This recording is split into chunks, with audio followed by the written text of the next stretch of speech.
ओ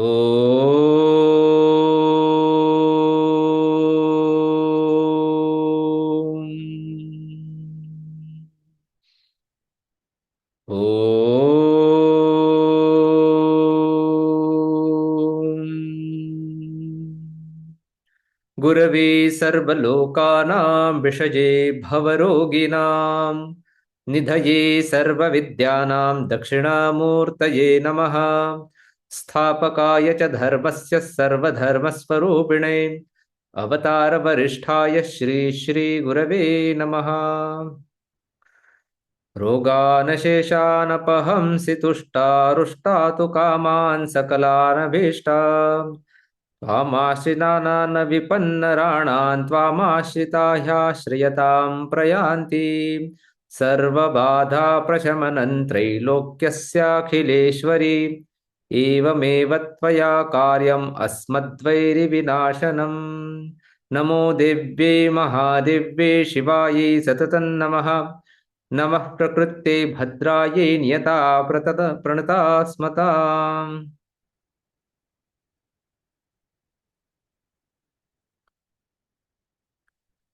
जय गुरुदेव।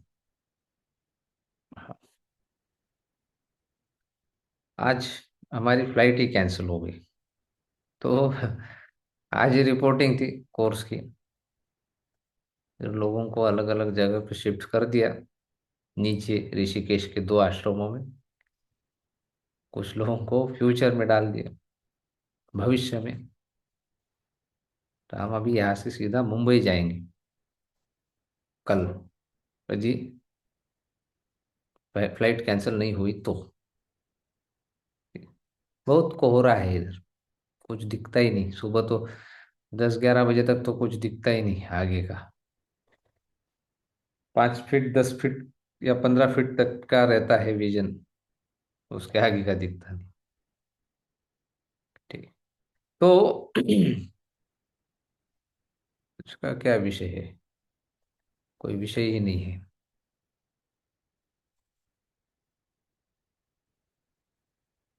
मन को अपने कंट्रोल में करने के लिए, काबू में करने के लिए हमने भगवान का दिल से नाम लेना चाहिए। अक्सर दिल से लेते नहीं, हम लेते हैं नाम। एक तो लोभ, दूसरा है लालच। हमारी जो भी पूजा पाठ, जो विधि, पाखंड क्यों है हमारे में इतना भर के? सब में है, आप में भी है, मतलब ऐसा मत समझिए मेरे में नहीं है ऐसा। मतलब कोई अपने आप को अलग ना कर ले, ठीक है? यह सब पाखंडी है। क्यों? क्योंकि आप दो ही कारण से पूजा करते हैं। पूजा या जो भी भगवान को प्रणाम या भगवान को याद, ये जो भी है। एक तो लालच, दूसरा है भय। अब लालच मैंने कुछ चाहिए, अब अच्छा स्वास्थ्य चाहिए, भगवान से प्रार्थना, लोभ हो गया। वो मान्य नहीं है आपको, भगवान ने जिस स्थिति में दिया है। समझ रहे? हर कोई कुछ भी मांग रहे आप, वह लालच में ही आता है, चाहे आप कुछ भी मांग। मांगना ही भिखारी का लक्षण है, वो लालच का लक्षण है, लोभ का लक्षण है। और दूसरा है भय।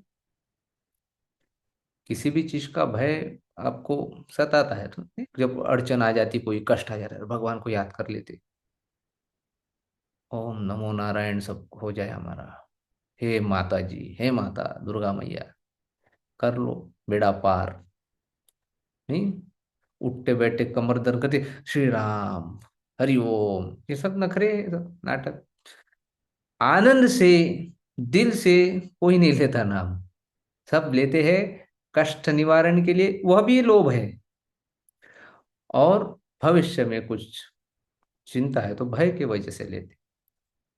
तो कहने का यह है कि दिल से नाम लेना चाहिए, तभी मन भी हमारा फिर हमारे कंट्रोल में आता है। नहीं तो हम मन के कंट्रोल में रहते हैं। तो भगवत स्मरण दिल से नाम जपना चाहिए उनका। दुनिया में अब तक कितने ही लोगों ने दान पुण्य किया, त्याग किया, लेकिन उनके भीतर कर्तापन की भावना बनी रही, डूअरशिप बना रहा, इसलिए वे सचमुच निस्वार्थ नहीं बन पाए। स्वार्थ था कुछ उसके पीछे कि अब देखो कैसा मजा है। कई लोग जाते हैं और अमरनाथ की यात्रा का उदाहरण देता हूँ, आप कहीं का भी पकड़ लीजिए उदाहरण। अब वहां क्या करते हैं, भंडारे लगाते हैं लोग, भोजन दान। और भंडारे भी कोई ऐसे साधारण नहीं रहते, अच्छे खासे भंडारे रहते। मैंने तो ड्राई फ्रूट्स का भी भंडारा देखा है वहाँ। दूध का, अरे आप कल्पना नहीं कर सकते, यहाँ दानियों की तो कोई कमी नहीं है। ठीक है, वो तो मैंने बोलने की बात ही नहीं, इतना है। अब मैंने वो इसके बारे में भी बताया था मैंने, कुंभ मेला के बारे में। खाने वाले थक जाएंगे, लेकिन खिलाने वाले की वहाँ कोई माने कमी नहीं रहेगी। ऐसा माहौल था। चाहे अदानी हो, कोई भी बड़ा उद्योग, कोई भी हो, हर एक का भंडारा था वहाँ, हर एक का, निरंतर। छोटे छोटे आश्रम से लेके बड़े बड़े सबके भंडारे। तो ऐसे अमरनाथ यात्रा में जो लोग गए होंगे उनको अनुभव होगा, भंडारे रहते हैं। ठीक है, लास्ट लास्ट में कम हो जाते हैं, लेकिन शुरुआत में जो लोग गए होंगे जबरदस्त रहते। तो अब ये बाकी के लोग क्या है, इतनी दूर से यात्रा करते, ओम नमः शिवाय, हर हर महादेव, हर हर महादेव बोल के जोश से इतनी दूर से चलते हैं, कष्ट लेते हैं लोग यात्रा में। अब कष्ट लेके यातना, वो परिभाषा ही ऐसी आती है यात्रा की, जिसमें यातना हो उसको यात्रा बोलते। आप जा रहे बिल्कुल दरवाजे के मंदिर के दरवाजे पे आपका चौपर उतर रहा है और अंदर, उसको वो नहीं बोलते, वो यात्रा नहीं बोलते उसको। दर्शन का लाभ होगा, यात्रा का लाभ नहीं होगा। उस यातना से, यात्रा करने से ग्रह के दोष भी निकलते हैं, ये याद रखना। तो लोग इतनी यातना सहते हुए जाते हैं, तो तब तो हो रहा है, पुण्य भी बहुत मिल रहा है कि इतनी यातना होते हुए भी भगवान का नाम जोश जोश में लेके जा रहे, बहुत पुण्य मिलता है। लेकिन होता क्या है, रास्ते में भंडारे मिले। अब भंडारे लगाने वाला कोई ऐसा वैसा तो आदमी नहीं रहता, अमरनाथ जैसे जगह पे साधारण लोग भंडारा लगा ही नहीं सकता। वहां बहुत संपन्न लोग हैं, वही अपने अपने भंडारे लगाते हैं। पूरे भारत में से लोग रहते भंडारे लगाने वाले, पर संपन्न लोग ही रहते हैं, जहां तक मेरा आकलन है। कुछ और होगा तो अलग बात हो सकती है, लेकिन जहां तक मैं जानता हूँ बहुत संपन्न लोग रहते। अब ये आदमी क्या करता है, उस भंडारे में जाके खाता है। तो इसने जितना पुण्य अर्जित किया वहां तक, यात्रा का, वहां तक चलने तक, वो भंडारा खिलाने वाले को चला जाता है। वो बैठे बैठे कमा लिया उसने पुण्य। इसलिए भोजन दान का बड़ा महात्म्य है, बहुत महात्म्य है। क्योंकि भोजन, देखो, अब उतना मैं मेडिकल का स्टूडेंट तो नहीं हूँ, लेकिन कोई अगर डॉक्टर लोग होंगे, आप में से जानते होंगे, वो मैसेज कर सकते हैं। जहां तक मेरे को पता है, कुछ चीज हम खाते हैं तो उसका जो सत्व है वो बोन मैरो तक पहुंचने के लिए 48 दिन लग जाते हैं। मतलब आज खाया हुआ भोजन 48 दिन लगेंगे उसको बोन मैरो में जाने के लिए, उसका जो रस है वो जाने के लिए। इसलिए आप ये मत करो, आज खाया मामला निपट गया, आज सुबह पेट साफ हो गया मामला निपट गया, ऐसा नहीं है। खाने का असर, भोजन का असर बहुत देर तक रहता है, बहुत समय तक। उससे रक्त बनता है, उसी से वीर्य बनता है, उसी से मज्जा, मांस, हड्डी, सप्त धातु उसी से बनता है।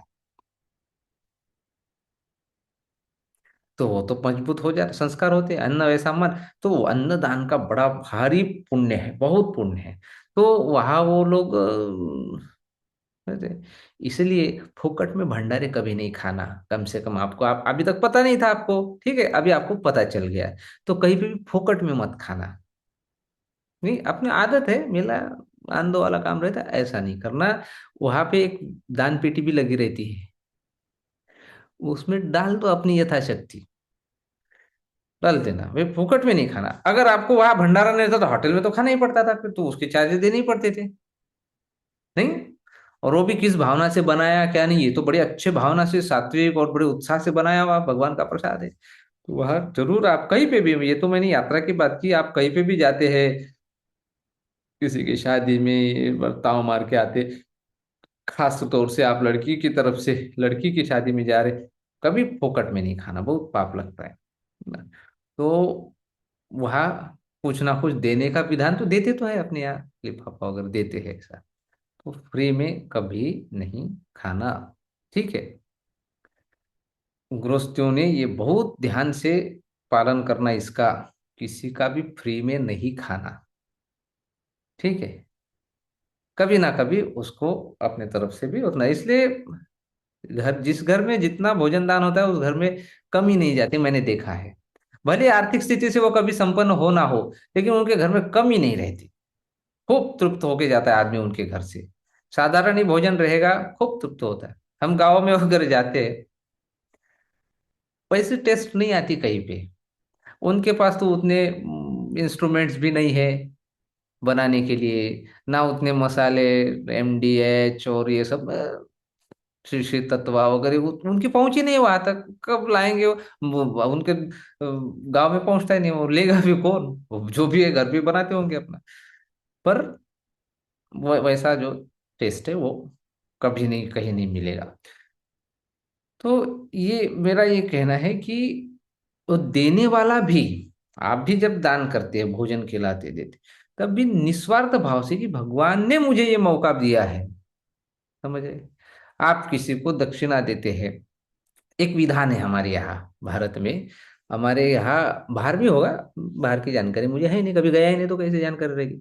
यहाँ का मैं बता रहा हूँ। यहाँ एक ये है, पहले से, और मैंने ये पूरे भारत में देखा है, उत्तर से लेके दक्षिण, दक्षिण और पूर्व से लेके पश्चिम, हर कोने में ये स्थिति ये है कि कोई सन्यासी आते हैं, ब्राह्मण को भोजन कराते हैं, तो उनको भोजन कराते हैं, हमारा भोजन आपने ग्रहण किया इसलिए वो साथ में दक्षिणा भी देते हैं।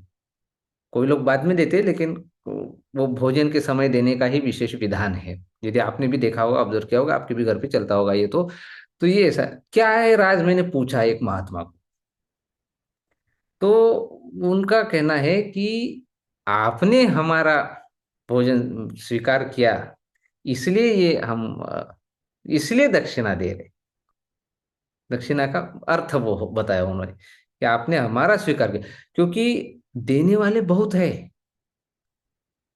पर योग्य व्यक्ति स्वीकार करे, यह भी भाग्य की बात है। नहीं तो अक्सर क्या होता है, हम, एक होता है सुपात्र, दूसरा होता है कुपात्र, किसको दे रहे दान और वो किस उपयोग में लाने वाला है, यह भी तो मायने रखता है।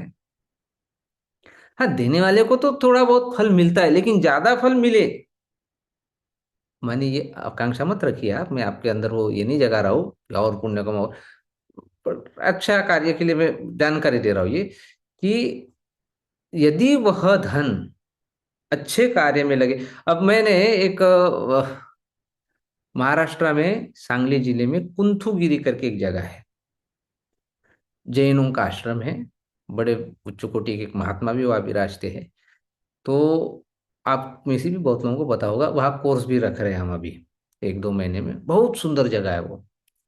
और माने कई जैनों के कितने वो संत होते हैं, श्वेतांबर दिगंबर सब, साध्विया, सब वहां आके रुकते हैं। माने उनका वो एक एक क्या बोलते हैं, विश्राम का एक स्थान हो गया, कि चलते चलते उसमें बीच में वो आए तो वहां उसी रास्ते से वहां रुकना, कुछ दिन ठहरना, विश्राम भोजन वगैरह पाना, फिर आगे चलना। वो तो एक जगह ठहरते नहीं, चतुर्मास के सिवा तो हमेशा भ्रमण पे ही रहते हैं। तो चतुर्मास में एक जगह ठहरते हैं, तो वो जब जो है वहां पे वो ठहरते हैं, वहां वहां उनका पूरा व्यवस्था होता है, पूरा व्यवस्था रहने का, खाने का, सब ये। तो वहां पे एक लाइन लिखी थी, वो मुझे बहुत पसंद आई। वहां लिखा है कि आप यहाँ पे दान दीजिए, क्यों दीजिए, क्या कारण है, वो आपका क्या उपयोग में ले करेंगे उसका। तो वहां वो बोले कि यहाँ हम साधुओं को भोजन कराते हैं, और उनकी दवा दारू का, दारू मतलब शराब नहीं, हाँ, माने उनका जो मेडिकल जो कोई रिक्वायरमेंट है, किसी की तबीयत खराब हुई है या बूढ़े है, बुढ़ापे में उन, वो सब हम कराते हैं उन पैसों से। बड़ा अच्छा है ये।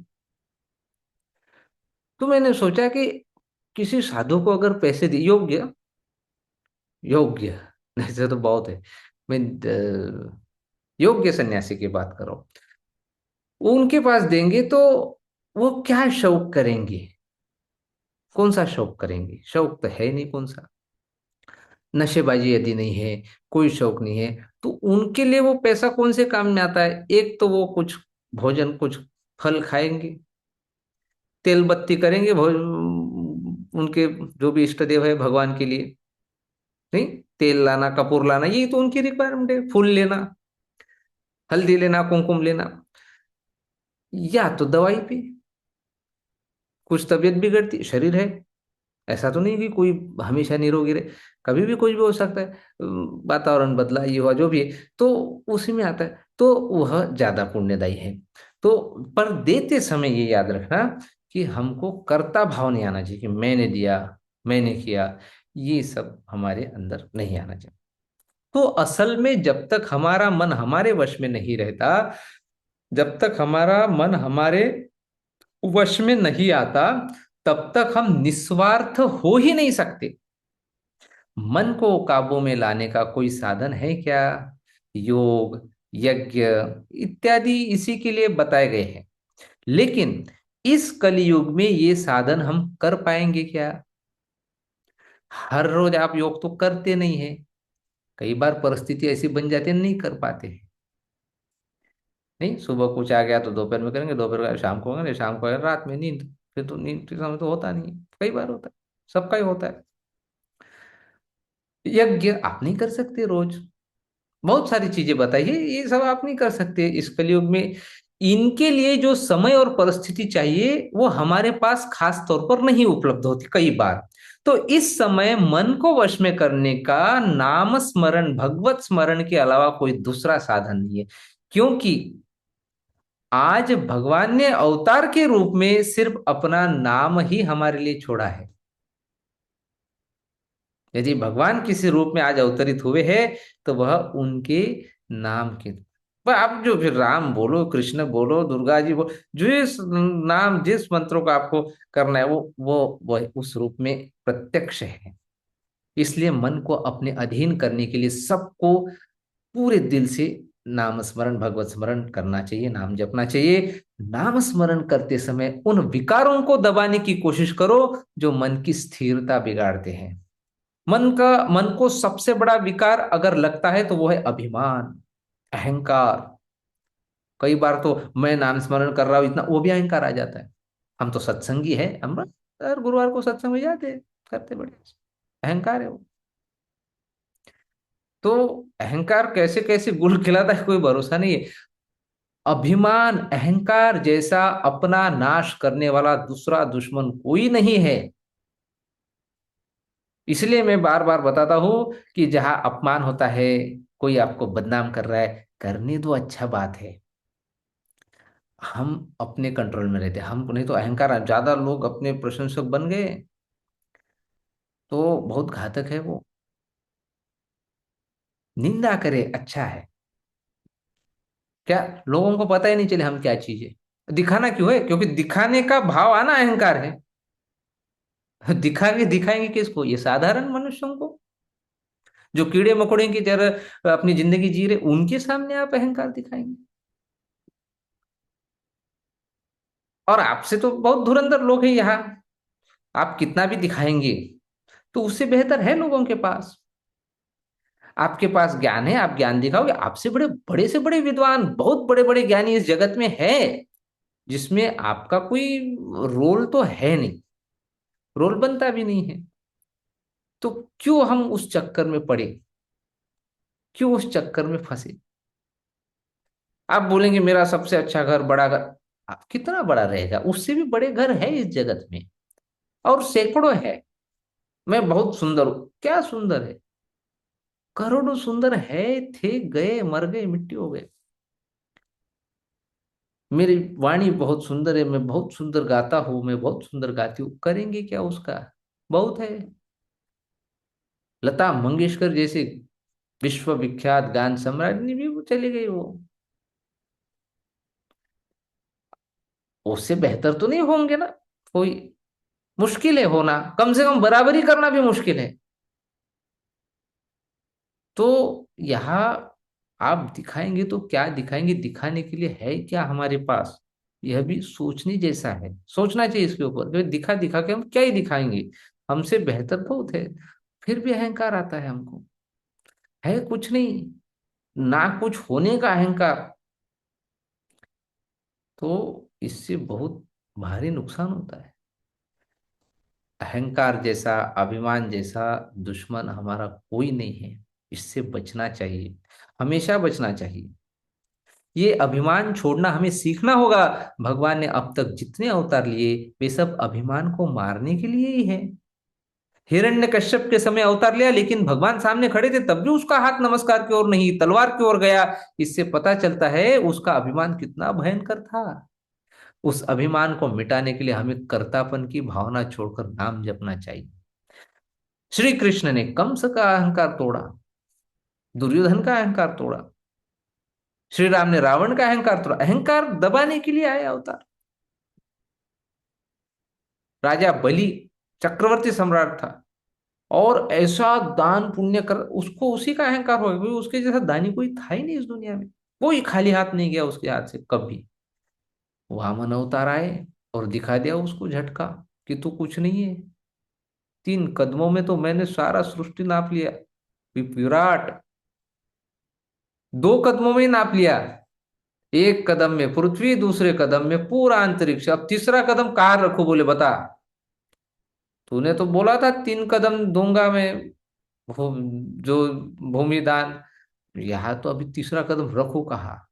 तो वो बोले मेरे सिर पे रखो। तो बच्चे पूछेंगे, नहीं आप अगर ये कहानी सुनाओगे तो, ये 2 कदम में एक तो पृथ्वी आ गई, अंतरिक्ष आ गया था, उसका सर कहाँ था? वो भी तो आ गया। फिर भी क्यों सिर पे रखने के लिए बोला? नहीं, सिर माने अहंकार का प्रतीक है। अहंकार का कोई स्थान नहीं, ना इधर ना उधर, बीच में लटका है, उसको दबाओ। उसको भी आप ले लो। शरणागत हो गया। इसलिए उस दिन बहुत बड़ा फेस्टिवल होता है, उत्सव होता है ओणम नाम से। केरल में मनाते। वहाँ फूलों की रंगोली, माने फूल जैसे होगा, हो जाओ फूल, कोमल हो जाओ, अहंकार ना आए, कठोरता हमारी निकल जाए। ये उसके पीछे मुख्य तौर से भाव है कि हमारे भीतर किसी भी प्रकार का कोई अहंकार ना आए, हमारे भीतर कोई अभिमान नहीं है। अवतार होते हैं, फिर भगवान भी हमको वो अहंकार तोड़ते हैं किसी ना किसी रूप में। पर इसके पहले ही ज्यादा समय गंवाने से अच्छा है पहले हमारा अहंकार छूट जाए। मन की स्थिरता बिगाड़ने वाला दूसरा बड़ा दुश्मन है क्रोध। पहला अभिमान, दूसरा क्रोध। ये क्रोध बहुत खतरनाक होता है। बड़े बड़े तपस्वियों की तपस्या को इसने मिट्टी में मिला दिया। इस क्रोध को काबू में करने के लिए पहले समझना होगा कि क्रोध आता क्यों है। व्यवहार में हमें नीति के बंधन दिए गए हैं, उन्हें पूरी तरह मानना चाहिए। नीति के दायरे में रहने वाले व्यक्ति के विकार अपने आप दब जाते हैं। ये बंधन क्यों लगाए गए हैं, इसका मर्म समझकर चलोगे तो क्रोध पर काबू पाया जा सकता है। और क्रोध काबू में आ गया तो उसके पेट में छिपे काम मोह जैसे विकार भी अपने आप बंध जाए। इस तरह नीति के बंधनों में रहकर अपना मन भगवान के सामने नम्र बनाओ, भगवान की ओर चलने लगो। मन अपने आप आपके पीछे पीछाएगा, क्योंकि यही उसका स्वभाव है। भगवान को कभी मत भूलो, ये विश्वास रखो कि आपका मन आपकी मदद स्वयं ही करेगा। नाम सुरंग की तरह है, विकार रूपी बड़े बड़े पत्थरों को वो चूर चूर कर देता है। नहीं, बड़े बड़े चट्टानों को तोड़ने के लिए सुरंग लगाते हैं। तो भगवत नाम जो है वो सुरंग के जैसे है। सुरंग वो लगाएंगे तो पूरा चूर चूर हो जाएगा पत्थर, है ना। तो इसके ऊपर आपने ध्यान, विशेष लक्ष्य देना। दूसरा, भगवान का प्रेम कैसे जागृत होगा, ये अच्छे से देखना पड़ेगा जीवन में। देखो, कई लोग चमत्कार करते हैं, छोटी मोटी सिद्धियां। चमत्कार कर लेने से ब्रह्म ज्ञान हो गया ऐसा नहीं कह सकते। कई बार कोई चमत्कार देख लेते हैं, हो सकता है आप उस व्यक्ति के प्रभाव में आ जाएंगे, उसके भक्त बन जाएंगे, भगवान की ओर प्रेम नहीं बढ़ता उससे। मुख्य तो हमको भगवान में प्रेम लगना है, वो रह गया बाजू में, व्यक्ति में फंस जाओगे आप। बहुत सावधान रहना है ऐसे समय में। इसलिए गुरुदेव हमेशा बोलते हैं, मैजिक चमत्कार इससे बिल्कुल नहीं प्रभाव में आना। स्पिरिचुअलिटी अध्यात्म इससे बहुत परे है। ये बहुत साधारण चीज है चमत्कार वगैरह करना। ये तो क्षुद्र देवताओं के द्वारा ही हो जाएगा, ये उनकी कृपा से हो जाता है। ये इसमें बहुत फंसाने के लिए ही आती है वो शक्तियां भी। जो करता है वो भी उसमें फंसा रहता है, वो आता है उसको फंसाने के लिए। चमत्कार कर लेने से ब्रह्म ज्ञान हो गया ऐसा नहीं कह सकते। संत मिले, उनका दर्शन हुआ, लेकिन उनके आसपास के लोग देखो तो बुरे लगते हैं। नहीं, आप कई बार कुछ लोगों का गुरुदेव के संबंध में भी ये अनुभव है कि गुरुदेव मिले बहुत धन्य धन्य हो जाते हैं, लेकिन उनके आजू बाजू के कुछ ऐसे नमूने होते हैं कि उनको देख के क्रोध आता है। कल ही किसी ने प्रश्न डाला था, हाँ, एडवांस कोर्स के इसमें, कि कुछ सीनियर लोग हैं उनका अहंकार और ये सब देख के ऐसा मन करता है बोले कि छोड़ दो ये। मैंने वो नहीं सुधरे तो हम कैसे सुधरे। उसका निराकरण मैं कर रहा हूँ क्योंकि कल कोर्स लेट छूटा, सुबह सबको जाना था उसका, इसलिए मैंने ये टॉपिक आज ले लिया। आज जिसने भी ये प्रश्न पूछा होगा वो अगर भूले भटके गलती से इसमें होगा तो उसके काम में आ जाएगा, नहीं तो अन्य के काम में तो आएगा ही। ठीक है। संत मिले, गुरु मिले, उनका दर्शन हुआ, लेकिन उनके आसपास के लोग देखो तो बुरे लगते, ये बिल्कुल सही है। हम अस्पताल जाते हैं तो वहां निरोगी लोग कैसे दिखेंगे, वहां तो सिर्फ बीमारी मिलते हैं। नहीं, आप किसी भी हॉस्पिटल में जाइए, कोई ऐसा है ये तो स्वस्थ लोगों का हॉस्पिटल है, पूरी दुनिया में नहीं है ये, और कभी नहीं रहा। इतिहास में भूतकाल में भी नहीं रहा, ना भूतकाल में भविष्य काल में रहेगा, ना वर्तमान में। अस्पताल बनता ही है मरीजों के लिए, वहां सिर्फ मरीज रहते हैं। हाँ, हो सकता है वहां स्वस्थ लोग मिलने आ सकते हो मरीज को, या डॉक्टर से मिलने के लिए, सलाह लेने के लिए, या उससे संबंधित कुछ लोग होते डॉक्टर के, जो डॉक्टर से संबंध लेके आते हैं ऐसे, तो उसको तो मरीज से थोड़ी कुछ लेना देना है। समझ रहे। संत से अपनी सांसारिक उलझनें दूर करवानी चाहिए, गुरु से अपनी सांसारिक उलझनें दूर करवानी चाहिए। ऐसा कहना गलत है क्या? सांसारिक बातें सांसारिक लोगों के पास ले जाओ, गुरु के पास, संत के पास कभी नहीं लेके जाना। कभी सांसारिक माने शादी नहीं हो रही, बच्चा नहीं हो रहा है, नौकरी नहीं लग रही, घर नहीं बन रहा है, ये नहीं हो रहा है, ये जो से सब संसार में जीने के लिए आपको जो चाहिए वो सांसारिक बात, वो कभी नहीं मांगना चाहिए गुरु के पास। वो मांगने से आप बड़े से चूक रहे। जो बड़ा था विशाल, वो चूक रहे। जहां सम्राट बनने का मौका आपके जीवन में था, आप भिखारी बन के चले गए उनके पास, जो कि वो बनना बनाना चाहते हैं। वो तो हमेशा उनका तो वाक्य रहता है, वो तो बोलते हैं, आप ऐसे बीज हो जिसको अपनी भूमि नहीं मिली, आप ऐसा खजाना हो जिसकी चाबी खो गई, और आप ऐसे सम्राट हो जो खुद को भिखारी मान के बैठे। ये तो है, गुरुजनों का एक कथन है। वो बनाना चाहते सम्राट, लेकिन हम चाहते हम भिखारी ही बने। हमारी नियति भिखारी बनने की है। हमारी मानसिकता ही भिखारी बनने, भीख मांगा, जो बचपन से भीख मांगते आए, माँ बाप से मांगा, इधर उधर मांगा, फिर भगवान भगवान से मांगना शुरू किया, फिर गुरु मिल गए, गलती से क्यों ना मिले लेकिन मिल गए, उधर मांगना शुरू कर दिया। हमारी नियत, हो सकता है कई जन्म भीख मांगने में गए हैं हमारे, सिर्फ कपड़े हमारे ठीक ठाक रहते हैं, और हमारी मांग थोड़ी अन्य भिखारियों से अलग होती है, पर है तो भीख मंगापन ही है। इससे बचना चाहिए, सांसारिक चीजें नहीं मांगनी चाहिए। सांसारिक बातें सांसारिक लोगों के पास ले जाओ, गुरु के पास नहीं। फिर भी बीमारी ठीक हो जाए इसलिए राम राम जप लिया तो वो कभी व्यर्थ नहीं जाता। कुछ चाहिए आपको, अच्छा हमको नौकरी लग जाए कर, उसके लिए भी आप अगर राम राम या जो भी भगवान का जप करते हैं, व्यर्थ नहीं जाता वो। उस कुछ ना कुछ फल तो जरूर लगता है। सत्पुरुषों का असली उपकार यही होता है कि वे रोग की जड़ बताते हैं। सत्पुरुष कैसे पहचानना? आज हजारों लोग हैं, लाखों लोग हैं, 8 अरब लोग हैं, उसमें से सत्पुरुष कौन है? जो अपने रोग की जड़ बताए।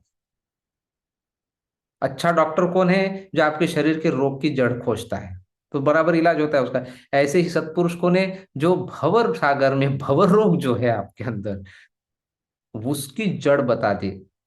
वो बहुत चुभता है, बहुत दुख भी होता है, कई लोग ये सुनना ही नहीं चाहते। अच्छा है बोलते, ढक के है फोड़ा, मवाद निकालने से अच्छा ढक के अच्छा है बोलते, पर किसी ने खोल दिया, बड़ा बुरा लगता है, बहुत बेकार बोलते हैं बोलती है। हमें तो इच्छाओं का रोग लग गया है। जहाँ हवस और लालच है, वहां संतोष कभी नहीं मिलता, ये बात याद रखो। काम वासना लालच कभी नहीं मिलता वहां संतोष। अपना भजन पूजन किस लिए कर रहे हैं, ये उद्देश्य बिल्कुल बिल्कुल क्लियर होना चाहिए। क्यों कर रहे हैं आप भजन, क्यों कर रहे हैं आप साधन, क्यों कर रहे हैं आप सुदर्शन क्रिया, क्यों कर रहे हैं आप ध्यान, क्यों कर रहे हैं आप सेवा, क्यों कर रहे हैं आप सत्संग। ये बिल्कुल क्लियर होना चाहिए, गोल क्या है, उसे अच्छे से समझकर भजन करो, फिर देखो क्या होता है। आज सचमुच भगवान चाहिए ऐसा कहने वाले बहुत कम हैं। और जिन्हें भगवान चाहिए लगता है उन्हें वो भगवान के लिए नहीं, सांसारिक सुखों के लिए चाहिए कि भगवान मेरे काम बना दे। जो सिर्फ भगवान के लिए ही भगवान को चाहता है, जो सिर्फ गुरुदेव के लिए ही गुरुदेव को चाहता है, उसी को असली संतोष मिलता है। उसे कोई शर्त नहीं, न उम्र की, न विद्या की, न बुद्धि की, न पैसे की, बस तड़प चाहिए। सच्चा परमार्थ अनुमान की चीज नहीं है। हम सिर्फ बोलते हैं, करते कुछ नहीं, इसलिए वो दूर लगता है। बहाने बनाने के लिए हमारे पास ढेर सारा सामान रहता है। अर्जुन को भगवान ने युद्ध में खड़े हो जा कहा कि जाओ खड़ो। अर्जुन बहाने बनाने लगा। आप भी रहते तो आप तो भाग ही जाते, वो तो कम से कम रुक के सुना उसने। आप बोलेंगे काहे के लिए झंझट में पड़ रहे, कौन है ये पता नहीं। आप जो बात बड़ा अच्छा था, वनवास, कंदमूल खाते थे, जी रहे थे, कहा ये झंझट में नहीं। तो या तो फिर लालच कि मेरा राज्य गया, मैं फिर से पा के रहूंगा, ये दो ही रहते थे आपके पास। वो अर्जुन था, वो अर्जुन था, इसलिए विराट रूप में दर्शन भी हुए, सब हुआ, वो अर्जुन था, ठीक है। तो अर्जुन बहाने बनाने लगा, भगवान को बहुत बुरा लगा। देहाभिमान और अहंकार की वजह से ही आज्ञा के आगे बहाने आते हैं। गुरु ने बोला ये करो, कर देना चाहिए, जो बहाने बनाता है। अब एक जन है, उसको बोले थे तुम अफ्रीका जाओ, ठीक है, नाम नहीं बताऊंगा, सुनेगा तो दर्द होगा उसका, अच्छा है। तो उसको बोले अफ्रीका जाओ। उसने इतने बहाने बनाए, उसने दूसरे का ना बताया, बोले, ये जाना चाहता था बोले अफ्रीका। अब वो आगे वाला बोला उसको भी जाना है विदेश में, लेकिन उसके सपने अफ्रीका के नहीं है, उसके बड़े हैं, अमेरिका वगैरह होंगे। उसने मना कर नहीं, मुझे मैं यही खुश हूँ बोले। कौन जाएगा अफ्रीका? माने उसने उस समय टाल दिया। फिर दूसरे समय फिर बोले अफ्रीका तुमको जाना है। फिर उसने दूसरा बहाना पाया।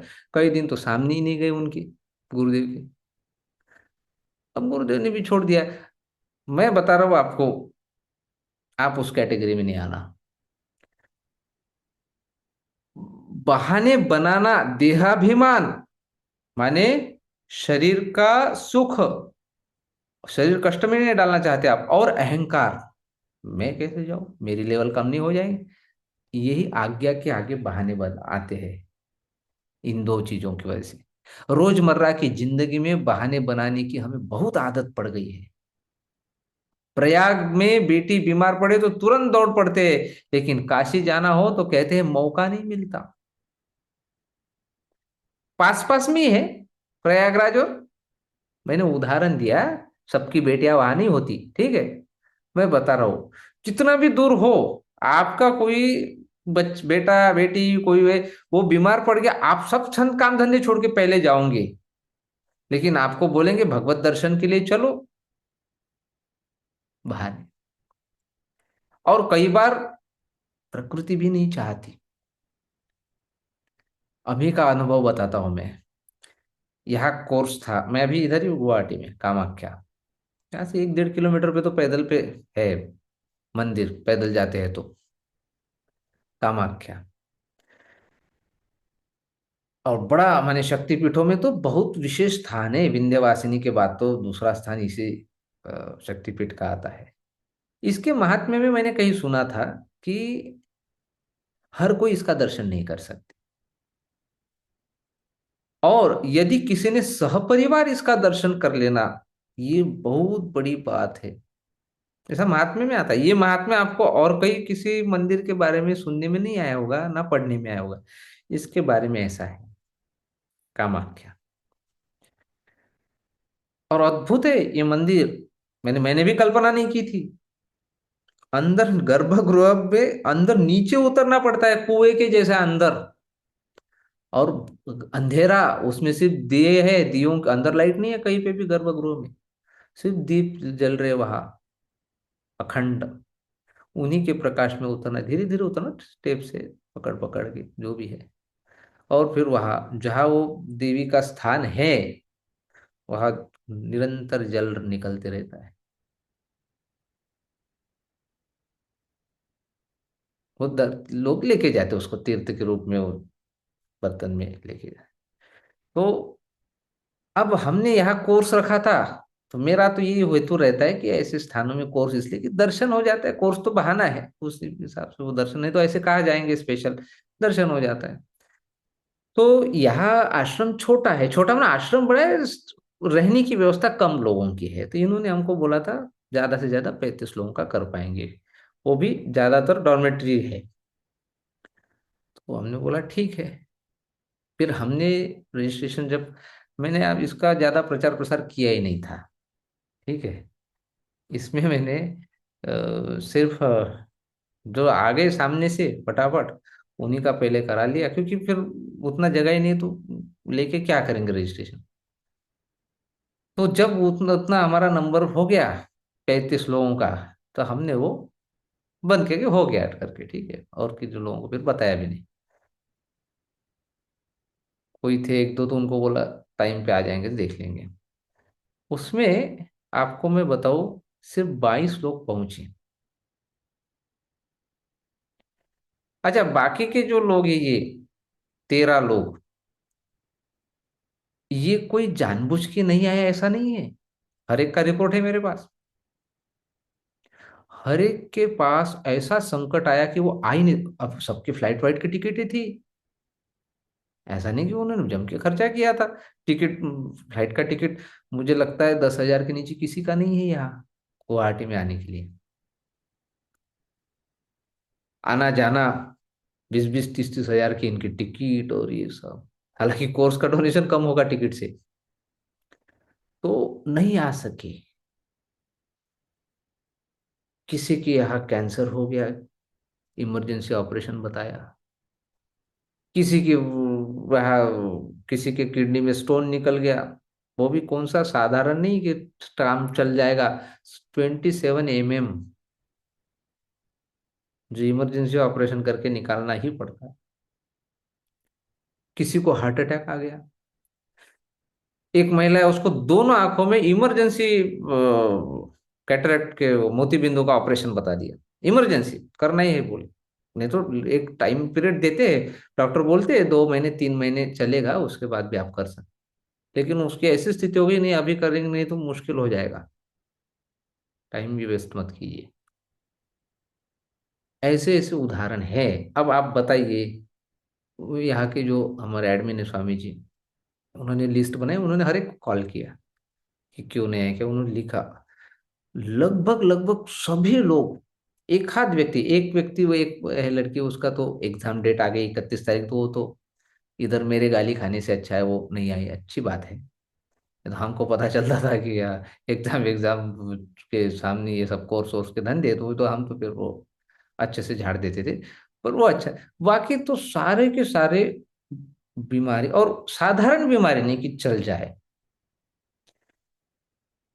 तो ऐसा है कि स्थान स्थान का है, चाहकर भी लोग नहीं कर पाते हैं। तो यहाँ मैं उदाहरण ऐसे दे रहा हूँ कि मानो प्रयाग और काशी का उदाहरण इसलिए दिया क्योंकि वो कॉमन है, सब समझ सकते हैं। प्रयाग में यदि हमारा कोई है, बेटी है, बेटा है, वो अगर बीमार बीमार हो जाए, वो हम चले जाएंगे। लेकिन कहीं पे अगर वो तो बाजू में ही काशी है, वहां नहीं जाएंगे बिना कारण से, बिना प्लानिंग से।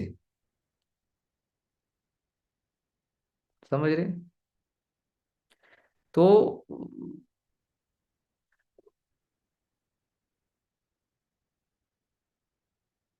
तड़प कैसी है, इसके ऊपर बहुत मायने रखता है। भगवान की आज्ञा के आगे, गुरु की आज्ञा के आगे बहाना बनाना बहुत बड़ा पाप है। मैंने कई लोगों को बोलता हूँ, आप बैंगलोर आइए एक बार, गुरुदेव का दर्शन करिए, बढ़िया है बैंगलोर। अब देखते हैं जब कब गुरुदेव का बुलावा आएगा, अब वो क्या कॉल करके बताएंगे आ जा बेटा तुम। और कब नहीं उन्होंने बोला कि मत आओ, कभी बोला है उन्होंने तुम लोग आश्रम में मत आओ? नहीं बोला। जो आया उसका स्वागत है, लेकिन वो भी आई, कमजोरी अपनी धकेलेंगे गुरु के ऊपर। गुरुदेव जब बोलेंगे तब हम वहां पहुंचे, उनका बुलावा आएगा तब हम जाएंगे। भाई तुम्हारे तरफ से क्या पुरुषार्थ है? किसी साहूकार से कहो कि सारा कुछ दान कर दो, तो शायद वो कर भी दे, लेकिन मैं नहीं दिया ये याद उसे नहीं जाएगी, ये याद पक्की बनेगी। जो देने को कहता है वही असली दाता होता है, ये वो भूल जाता है क्या? कोई बोलता है दान देने को आपको, देने वाला जल्दी नहीं भूलता, लेकिन जिसने देने के लिए बोला है वो भूल जाता है कि मैंने देने के लिए बोला था किसी को, इसलिए उसको ज्यादा बड़ा दानी बोले हैं। देख बोल के भी भूल गया है। व्यापारी को सपने भी व्यापार की आते हैं। हम जिसका संग करते हैं उसी का प्रेम अपने आप आ जाता है। भगवान का प्रेम कैसे आएगा, गुरु का प्रेम कैसे आएगा, ये देखो, संग से, दृढ़ निश्चय से, या अपना अलगपन भूल जाने से। हम किसके साथ उठ बैठ रहे थे, किसकी बातें सुनते हैं, किसका आदर्श लेते हैं, वो हमको गुरु से दूर लेके जा रहा है व्यक्ति, भगवान से दूर लेके जा रहा है कि और करीब लेके आ रहा है, ये सब आकलन हमने करना चाहिए। बुद्धि का उपयोग करना चाहिए। जंखारी है, जड़ हो गई है बुद्धि, उसका उपयोग करो। वैसी संगत बनाइए आप उन लोगों के मार्गदर्शन में, सानिध्य में, उनके बातों पे विश्वास करके रहिए। किसी घर में लंबे समय तक रहो तो उस घर से प्रेम हो ही जाता है। नहीं, अब कई लोगों को होम सिकनेस होता है, बाहर जाएं, यहाँ तक कि लेटरिन टॉयलेट जाने के लिए बोलते हैं लोग, घर पे जो अपना मजा आता है, सुकून, बाहर नहीं आता। और घर पे भी वही काम करना है, बाहर भी वही करना है। ऐसा तो नहीं कि कुछ अलग हो रहा है, वहां प्रक्रिया वही होता है।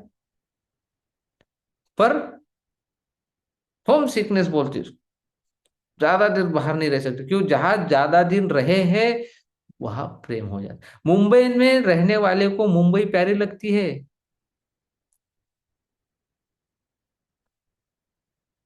अब मेरे जैसा मुंबई में जाता है तो ऐसा लगता है कब यहां से निकल जाओ। एक तो मैं घर से बाहर ही नहीं निकलता, जिस घर में मैं रहता हूँ।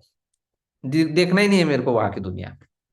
चकाचौंध और वो सब पोल्यूशन, और इतनी भागदौड़, हर एक के चेहरे देखो टेंशन, और सब भाग रहे हैं, सब भाग।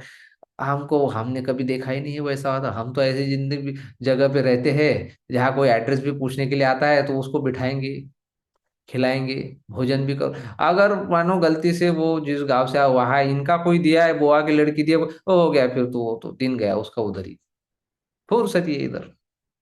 अब ऐसे जगह पे रहने वाला उधर बहुत मुश्किल। लेकिन मुंबई के व्यक्ति को अन्य जगह अच्छा लगे, मुश्किल है। नाटक करते हैं, बोलने के लिए बोलते, गाँव की जैसी जिंदगी नहीं बोलते, जाओ गाँव में रहो, नहीं रहेगा वो।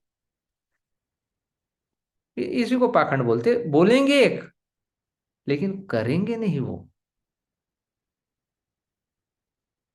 इसलिए उनके लिए ये सब बने हैं ना सब, एक ऐसे फार्म हाउस, ये वो सब जाते हैं आउटिंग के लिए वीकेंड्स में वगैरह, इसलिए चलते हैं। लेकिन वो 2 दिन रहेंगे, ऐसा नहीं कि वहां ही रह जाओ बस जाओ, ऐसा किसी के मन में नहीं आता।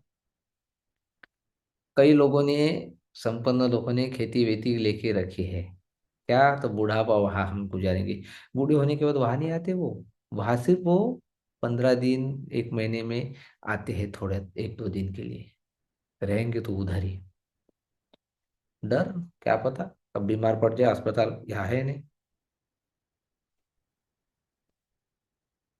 या अपनी प्रॉपर्टी पे कब्जा ना हो जाए, उधर भी तो चलनी चाहिए हमारी, नहीं तो बहू आके कब्जा कर लेगी। अलग अलग। तो मुंबई में रहने वाले को मुंबई प्यारी लगती है, ये वजह है उसका संग। गांजा पहली बार खींचा तो उल्टी हुई, फिर भी आदत पड़ने से उसका चस्का लग जाता है, खाने वाले को पूछ लो। जिसने भी खाया होगा पहली बार उल्टी की ही होंगी उसने, लेकिन चस्का लग गया संगत, फिर उसी में आनंद आने लगा। न- अ, नापसंद पति हो फिर भी स्त्री निश्चय करके उससे प्रेम करना सीख ही लेती है।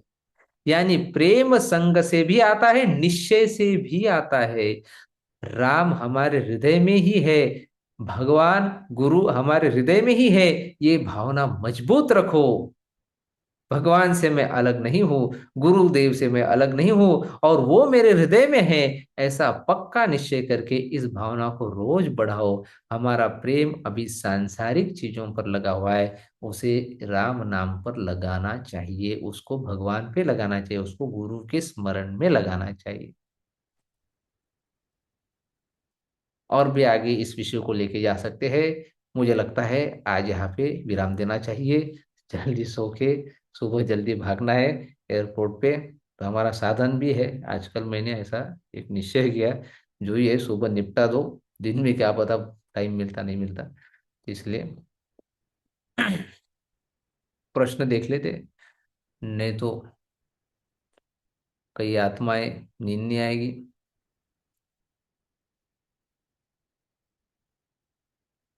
पुत्रदा एकादशी कल 30 तारीख को है या 31 दिसंबर, डाल तो दिया मैंने फेसबुक पे।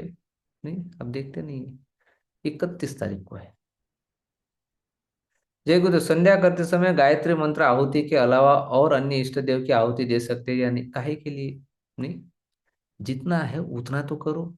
उतना ही तो नहीं होता अपने से, हो रहा है कि आपसे त्रिकाल संध्या नहीं हो रहा है, कब एडिशन क्यों करना है? जितना मिला है वो करो ईमानदारी से। और कैसा है, मिक्सचर नहीं करना।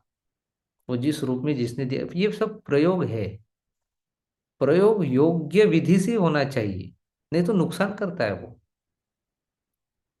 अब यहां से मुझे मिसाइल छोड़नी है पाकिस्तान में, लेकिन कुछ गलत हो गया और वो चेन्नई मद्रास पे जाके गिरी, नुकसान किसका है? मेरा ही है, मेरा ही देश है वो। समझ रहे हैं? प्रयोग में छेड़खानी नहीं करना, जिस रूप में हमको दिया गया है उस रूप में शुद्ध रूप से करना। इसलिए मैं बहुत जोर दे दे के सिखाता हूँ, बहुत जोर दो, जिन्होंने उपनयन किया होगा उनको पता होगा। और एक एक में वो अग्नि कार्य का खास तौर से बहुत सावधानी पूर्वक करने के लिए बताता हूँ। उसके बहुत नियम है, दशांश नियम आता है, क्यों 3 से ज्यादा आहुति नहीं डालना, क्या कारण है, ये सब पता करना चाहिए आपने। वो सिखाने वाले को भी पता रहना चाहिए, ये भी एक बात है। कई बार ऐसा होता है कि हम जहाँ से पढ़ लेते, जहाँ से सीख लेते, उधर क्या है, उधर ही तो। अब वो खुद ही नहीं करेगा तो उसको कहाँ पता रहेगा। तो ठीक है, अपने अपने भाग्य से ऐसे मिलते हैं, लेकिन मैंने वो बहुत ईमानदारी से सिखाया है, बहुत अध्ययन किया उसके ऊपर, हालांकि वो भी कम ही है। पर जिस जो चीज मेरे को आती नहीं है वो मैं ये करता ही नहीं हूँ, उसके बारे में सिखाता नहीं हूँ। और जो मेरे को सिखाना है मैं बहुत पीछे लग के, उसमें जो भी विद्वान है भले ही मेरे से छोटा क्यों ना हो, उसको पकड़ के बैठता हूँ मैं, सीख लेता हूँ। सीखने में कोई शर्म नहीं रखना, पकड़ के बैठो, उसको सीखो, कर लो सारा पता। अब कई बार मैं कोई स्तोत्र वोत्र बताता हूँ कि ये भाई तुम्हारी कुंडली में ऐसा है तो ये स्तोत्र करो। अब वो आते हैं, सिखा के बाद छोटे, ज्यादा बड़े वाले तो नहीं सिखा सकते ज्यादा लंबे समय, छोटे स्तोत्र थोड़ा रहता है, वो 2-3 घंटे में सीख सकते हैं। अब आएंगे बैठेंगे, इच्छा जताएंगे तब तो सिखाएंगे। कई लोग हाँ जी बोलते कर लेंगे, हमको भी पता है जन्नत की हकीकत, आता ही नहीं उसको। और कुछ भी बोलते हैं जब वो स्तोत्र बोलते हैं ना, अरे राम, ऐसा कुछ बोलते हैं कि उसको जो मिलना है उसका उल्टा मिलेगा।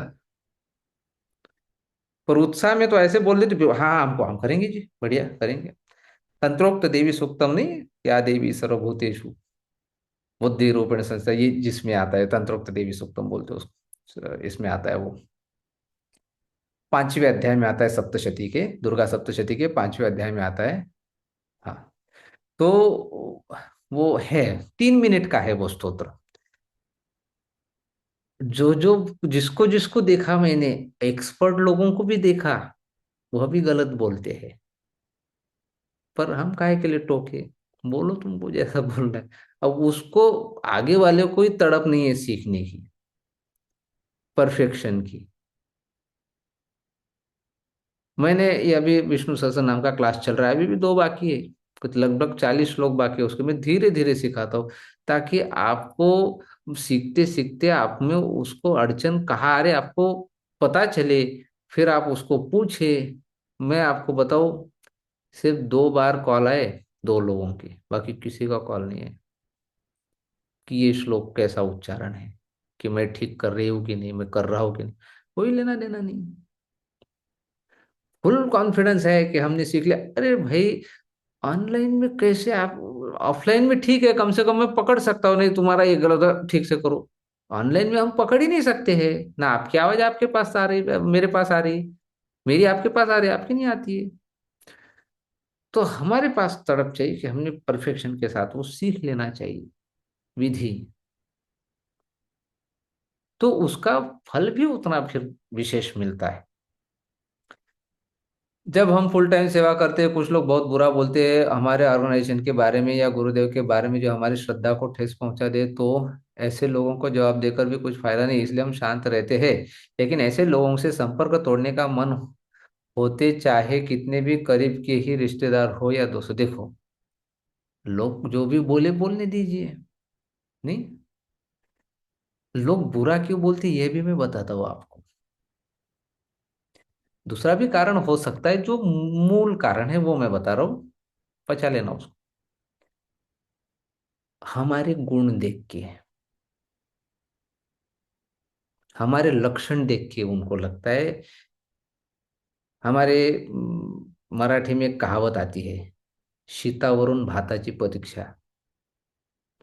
चावल पका है कि नहीं, एक दाना निकालते उसमें से, बर्तन में से, दबा के देखते, पक गया बोलते, नहीं, गैस बंद कर देते, शेगड़ी बंद कर देते।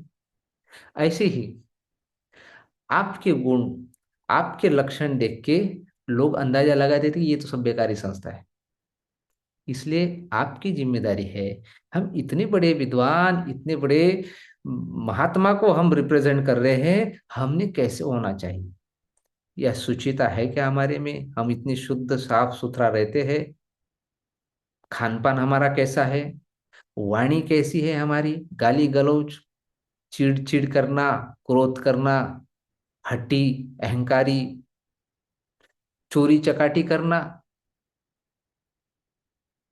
इधर की बात उधर लगाना, किसी व्यक्ति के बारे में चर्चा करना, ये तो निम्न दर्जे के लक्षण है, ये शूद्र लक्षण बोलते हैं इसको। उसी व्यक्ति को शूद्र बोला जाता। प्राणायाम नहीं करना, प्राणायाम नहीं करोगे तो मुंह तो आपका पचके हुए आम के जैसे दिखता है, आप कितना भी मेकअप कर लो आपको लगता होगा आप बहुत सुंदर है। लेकिन आप प्राणायाम योग नहीं करते हैं, तो आप समझ लीजिए आपका मुंह कैसे है, पचके हुए पपीते के जैसे, पका हुआ पपीता जो उसको दबा हुआ, ऐसा कैसा हो जाएगा वो, ऐसा। क्योंकि सुंदरता स्किन और इससे नहीं है, सुंदरता आपकी चेतना बाहरी, और वो कैसे झलक रहा है। कई लोगों को लगता है चमक माने एकदम गोरा आदमी है, चकाचक क्लियर, उसको नहीं बोलते चमक। आपका प्रेजेंस, आपके सानिध्य में आपके साथ बैठ के अपलिफ्ट फील होना चाहिए, हमारे प्रश्नों के उत्तर मिल जाना चाहिए, हमको हल्का लगना चाहिए। जिसके पास बैठ के हल्का लगे, प्रश्नों के उत्तर होते हैं, समस्याएं सुलझी ऐसे लगता है, कम हो गई ऐसे लगता है, वो है प्रेजेंस। वो ऐसा अपना बनाया कि हमने, अच्छा ऐसा तो नहीं कि उसके लिए हमको गुरु ने कुछ नहीं दिया, सब दे दिया, वह तो खुली किताब है। तो ये सब आप अपने ऊपर इसलिए हमारी संस्था का पहले नाम था व्यक्ति विकास केंद्र। समाज विकास केंद्र नहीं था, समाज उत्थान केंद्र। व्यक्ति, व्यक्तिगत पर्सनैलिटी डेवलप, पहले अपना विकास हो, सर्वांगीण विकास हो, तब दूसरों को हम सिखाए। भीतर है राख चले जलाने आग, कोई उसमें ये नहीं है, समझ रहे? तो पहले अपने अंदर वो जगाओ, कुछ एक आध गुण गुरु का अपने अंदर आने दो अच्छे से। तो ये आप किसी और को दोष मत दो, लोग क्यों बोलते हो ऐसा, लोगों को ऐसा दिखता है, घर वालों को भी ऐसे लगता है, ये इसमें तो कोई चेंज ही नहीं दिखता है, 8 8 9 9 बजे तक सोते रहेंगे, बैठ के खाते हैं, नहाते नहीं दो देर देर शाम शाम तक, कई लोग तो 2 दिन 2 दिन 2 दिन नहीं नहाते होंगे, है ऐसे, और दिखाएंगे हम बड़े साधक है, चंदन वंदन लगा के तो बिल्कुल आदमी टकाटक होके आगे आ जाता है बाहर। ये सब देखना चाहिए। सुबह उठे बराबर ब्रश नहीं करेंगे, या ब्रश करेंगे भी, इधर गिरा है वो वैसे ही कुछ खाने का ले लेंगे, चाय ले लेंगे, बिस्कुट खाए, ये सब आदत, ये सुधा मनुष्य है, मनुष्य जैसे रहना सीखो, शुद्धता में, शुचिता में, हर आचरण के हर एक अंग में वो दिखना चाहिए। कैसे नहीं लोग पूछेंगे, पूछते हैं, मैं अनुभव से बता रहा हूँ। मेरे क्लास में नहीं, मैं स्कूल के कॉलेज की बात कर रहा हूँ, स्कूल से स्कूल के कॉलेज का तो छोड़ो, स्कूल में भी जो मेरे साथ थे, जो मेरे संपर्क में आ रहे या संपर्क निकाल के आ रहे, वो बहुत सम्मान से पेश आते हैं, कोई भी मेरे को मेरे नाम से नहीं पुकारते हैं। आज ऐसी स्थिति है, जिनके साथ मैंने सारे धंधे किए, सब धंधे, क्या नहीं किया मैंने, सबसे बदनाम अगर होगा, आप मेरे स्कूल में अगर पूछोगे तो आपको बहुत पता चलेगा, एक पूरी किताब बन सकती है, इतना खतरनाक था।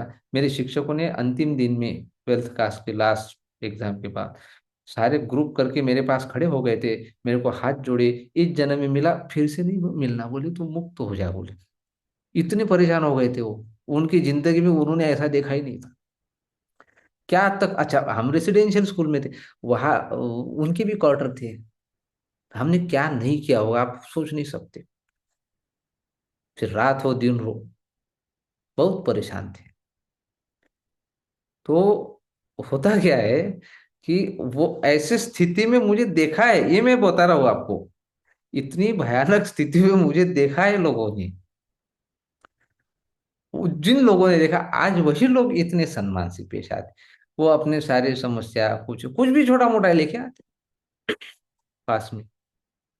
अब उनको लगता है इसके पास होता है, अब मैंने तो उनको बुलाया नहीं, ना मैंने किसी को कॉल की, है ही नहीं फुर्सत, यही मैं कॉल नहीं उठाता हूँ लोगों के।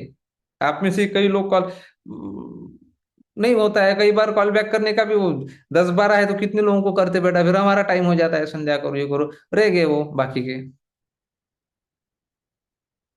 तो उस जगह इनको कौन करेगा कॉल, पर वो आते हैं, मिलते हैं, करते हैं।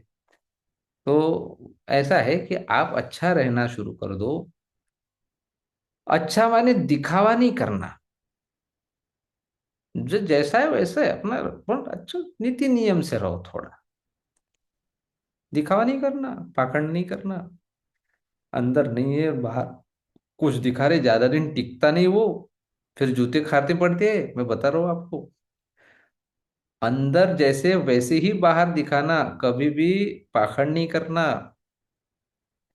नहीं, आप अच्छे से पूछ सकते हो आप कैसे हो, कैसे हो, सुर निकालने की जरूरत नहीं है, वो आपकी पर्सनैलिटी को शोभा ही नहीं देता, वो जिसको शोभा देता उसी ने वो कोमलता उसने, आप अपने ही इसमें बोलना, उदाहरण दिया मैंने ऐसे, स्वभाव में रहिए, ना किसी के प्रभाव में, ना किसी अभाव में, अपने स्वभाव में रहिए, लेकिन नीति नियम से रहिए। ये आज के टॉक में था, नीति में रहिए। साईं जी, कल सोमनाथ ज्योतिर्लिंग के दर्शन है, आपसे भी 2 ईयर हो गए, 30 दिसंबर को मिले आपके चरण स्पर्श, ठीक है। Today Shruti's birthday, bless her, she is doing MBBS from Kursk State Medical University, अच्छा रशिया से। संध्या वंदन और अग्निहोत्र पात्र अलग अलग होते हैं, इनमें से अग्निहोत्र या संध्या वंदन करें, एक ही होता है वो, अलग अलग क्या होता है? जय गुरुदेव स्वामी जी, चूना खा रही हूँ नवंबर से अब तक, कितने टाइम का इंटरवल देना है चूना खाने में, खाओ, बहुत खाओ। 3 महीने के बाद 10-15 दिन का गैप दे देना। Bless me and my family को दो, ठीक है? थोड़ा खाना, लेकिन रोज थोड़ा खाना, 1 ग्राम। ज्यादा फल मिलेगा तो ज्यादा खाओ, नुकसान करेंगे। 1 ग्राम से ज्यादा नहीं होना चाहिए। इसलिए मैंने आकार बता दिया, गेहूं का दाना। तो लगभग भारत के सारे गेहूं एक ही आकार के होते हैं लगभग। इसलिए गेहूं का दाना नहीं खाना, उसके आकार का चूना। अगर गुरु के प्रति समर्पण मांगा तो मैं भिखारी या समझदार हूँ? समझदार मांगना नहीं पड़ता, समर्पण करना पड़ता है। वो क्या मांगेंगे आप? समर्पित रहेंगे तभी तो आपको मिलेगा जो मिलना है। मेरे भाइयों ने पिताजी की अस्थियां वही मटकी में भर के मिट्टी में दबा दी जहां वो रहते थे, बुद्ध विहार में। क्या ये सही किया? उनकी अस्थियां गंगा जी में विसर्जित नहीं की। आप बताइए क्या करना सही होगा? अब जो हो गया वो अभी इसको पीछे मत जाइए। आप तर्पण वगैरह करो रोज, ठीक है? वो तो निकल गए, जला दिया, उनका हो गया, उनका गति हो गया अभी। अस्थि मतलब मैंने अंदाजा लगाया कि उनको अग्नि संस्कार हुआ है, ठीक है? उनके शरीर का तो कुछ बचा नहीं है। अब हड्डियों से किसी का मोह होता नहीं है। नहीं। अभी आप तर्पण करो रोज, उससे बहुत लाभ होता है पितरों का। स्वामी जी हमारे, और बहुत आशीर्वाद मिलता है उनका हमें। स्वामी जी हमारे टीचर सबको ज्ञान देते हैं पर खुद उन नॉलेज पॉइंट से बहुत दूर रहते हैं। करुणा करो। आपको किसने बोला उनको ऑब्जर्व करने के लिए? नहीं। हमको वो जो बता रहे वो तो सही बात बता रहे हैं ना, वो गुरुदेव की बात बता रहे हैं, उसको फॉलो करो। नहीं। टीचर, हम टीचर कोई अलग आसमान से उतरे नहीं है, आप में से ही है। आप भी कल जाके टीचर बनेंगे। समझ रहे हैं? तो हर एक के जीवन में क्या चल रहा है हमको क्या पता। अब वो अपने काम धंधे छोड़ के कम से कम इसमें थोड़ा बहुत टाइम दे के कोर्स लेते, कुछ लेते, कर तो रहे। हम तो उतना भी नहीं करते। समझ रहे? इसमें क्या है चैलेंज वाली बात? हमने भी टीचर बनना चाहिए और फिर हमने कोशिश करना कि हमारे से वो गलती ना हो। कई लोग क्या करना सिखाते, कई लोग क्या नहीं करना ये सिखाते। तो शिक्षक तो दोनों जगह है, दोनों का उतना ही महात्म्य है। क्या करना तो सारे ही बताते, क्या नहीं करना ये बहुत कम लोग बताते हैं। तो उनके लक्षणों से सीखिए। समझ रहे? दोष दे के कोई फायदा नहीं। हर एक का स्थिति अलग अलग परिस्थिति में है, वो अपने अपनी जगह पे वो सही है। आप भी बनिए टीचर, आप कोशिश करें हमारे से वो गलती ना हो। मुझे जो टीचर मिले थे, 2 टीचर थे मेरे, अद्भुत व्यक्ति। मतलब उसमें एक तो है नहीं अभी, अद्भुत माने अतुलनीय। वैसे लोग, वैसा व्यक्ति होना बहुत मुश्किल है। सर्वगुण संपन्न हर चीज में। माने उनका भाषण शुरू हो गया तो कोई सुनते ही रह जाए। मैं आर्ट ऑफ लिविंग की बात नहीं कर रहा हूं, बाहर भी, बाहर की जनता भी, बहुत लोग जानते थे उनको राजनीति में। ये वो बड़े बड़े पहले ये प्रोग्राम बिठाते थे वो, जहाँ एक एक नाटक में कम से कम 400 500 600 लोग काम करते थे, उनका पूरा वो बिठाते थे वो नाटक। एक एक का रोल देना, मैंने भी किया है ना रोल। हालांकि तब कोर्स नहीं किया था मैंने, बट ये था। बड़े बड़े स्टेडियम पे प्रोग्राम होते थे उनके, बैले। बट ऐसे ही वो वीणा बजाते थे। बहुत सुंदर संगीत गायक थे। उनका भजन कोई भी गीत गाए वो सुनते रह जाए। बोलने में इतनी मधुरता थी उनकी, क्या बताए। अच्छा, ये सारी बातें मेरे पीछे आप किसी को भी पूछिए उस शहर में, हर कोई उस व्यक्ति के बारे में अच्छा ही बताएगा। मैंने आज तक गलत बोलते हुए नहीं देखा। ऐसे व्यक्ति मतलब कि धनी थे। धन्य हो लगता है ऐसे व्यक्ति के हाथ से कोर्स करके।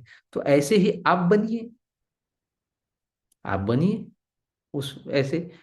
आप वो जो टीचर जो ऐसा कर रहा है वो कर रहा है, उसको दोष देने से अच्छा हम वैसे बने, जैसा लोग, जैसा आप देखना चाहते हैं टीचर को, जैसे लोग देखना चाहते हैं वैसे आप उदाहरण बनिए।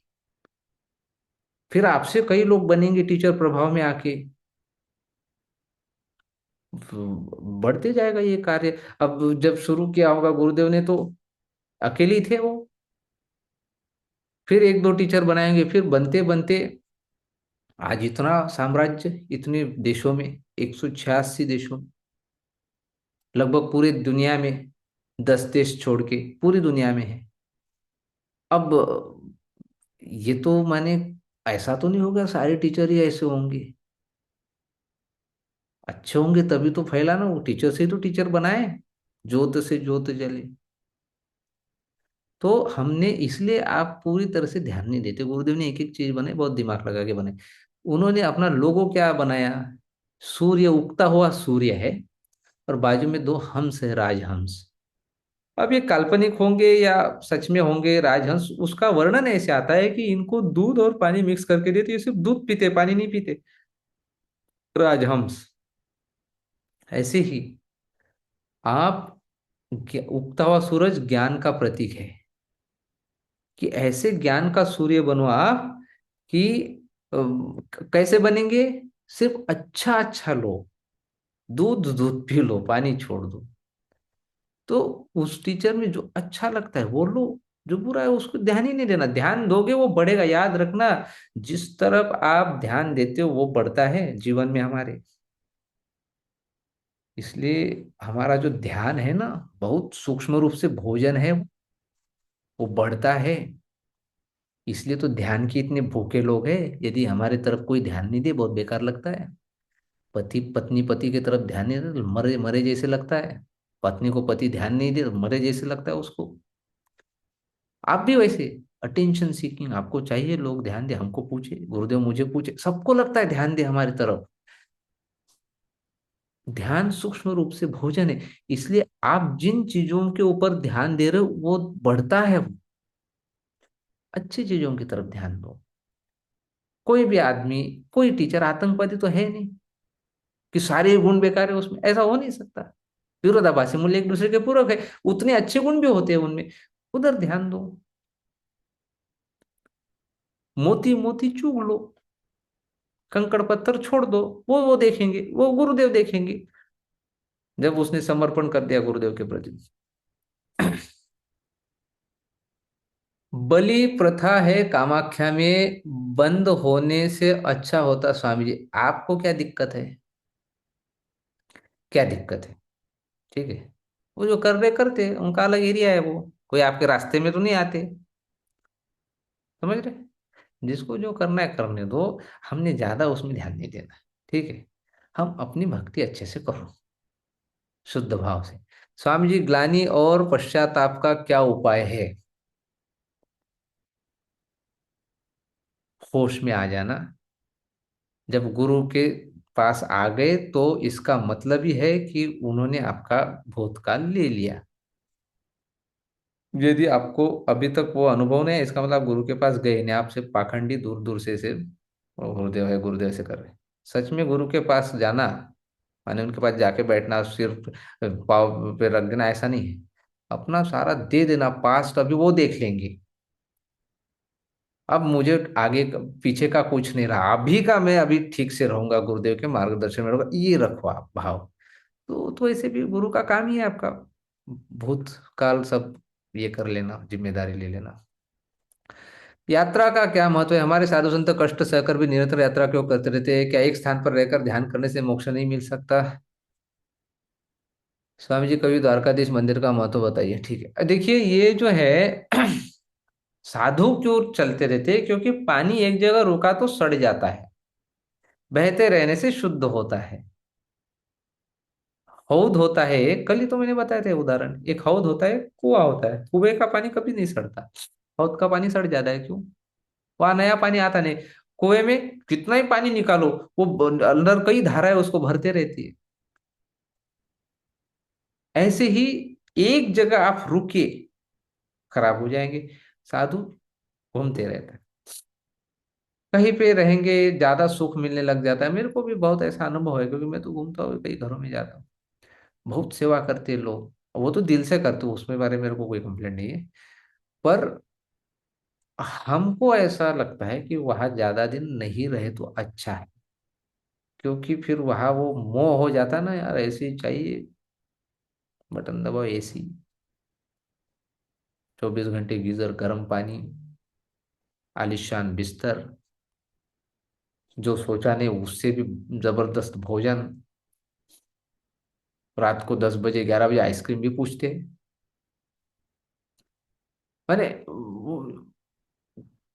कई प्रकार के सुख आ जाते हैं वहां, कई प्रकार के। ये तो मैंने थोड़े थोड़े बताए, मुख्य ऐसे बहुत सूक्ष्म सूक्ष्म सुख आते हैं। एक जन मुझे, मैं बिलासपुर में था, वो ले गए, थोड़ा सा ही समय था मेरे पास, सिर्फ आधा घंटा। उन्होंने कैलकुलेट किया, हम वहाँ 5 मिनट में पहुंचेंगे, 5 मिनट में आने के लिए, मतलब अपने पास 20 मिनट है, 20 मिनट में ले लेंगे। ऐसा करके जबरदस्ती लेके गए वो मॉल में एक।